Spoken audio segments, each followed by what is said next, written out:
ಚೇಲೂರು ತಾಲೂಕಿನ ನಲ್ಲಗುಡ್ಲಪಳ್ಳಿ ಗ್ರಾಮ ಪಂಚಾಯಿತಿಯ ಗುಂಡ್ಲಪಳ್ಳಿ ಗ್ರಾಮದಲ್ಲಿ ಪ್ರತಿ ವರ್ಷದಂತೆ ಈ ವರ್ಷವೂ ಸಹ ದೀಪೋತ್ಸವ ಸಡಗರ ಸಂಭ್ರಮದಿಂದ ನೆರವೇರಿತು.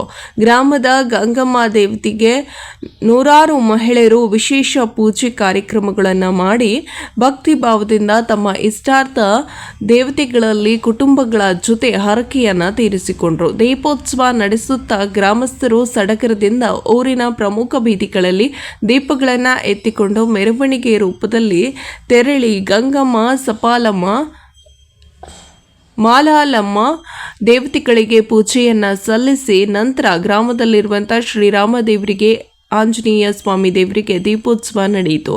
ಗುಂಡ್ಲಪಳ್ಳಿ ಗ್ರಾಮದ ಮುಖಂಡರಾದಂಥ ಗ್ಯಾಂಗ್ ವಿ ಮಂಜುನಾಥ್, ರೈತ ಸಂಘಟನೆದ ಸಂಚಾಲಕರಾದಂಥ ಎಸ್ ವೆಂಕಟರಮಣ ಮಾತನಾಡಿ, ಹಸುವಿನಿಂದ ಸಂಕಟವನ್ನು ಅರಿತು ಮಾನವೀಯತೆಯಿಂದ ಬದುಕು ಸಂಕಲ್ಪವನ್ನು ತೊಡಗಿಸಬೇಕಾಗಿದೆ. ಈಗಿನ ಮುಂಗಾರಿನಲ್ಲಿ ಸಮೃದ್ಧಿಯಿಂದ ಮಳೆ ಬೆಳೆಯಾಗಿ ಜಾನುವಾರುಗಳಿಗೆ ನೀರು ಸಿಗಲಿ, ಎಲ್ಲ ಜನರಲ್ಲಿ ಹರ್ಷ ತರಲಿ, ಜೊತೆಗೆ ಒಳ್ಳೆಯ ಬುದ್ಧಿ ನೀಡಲಿ.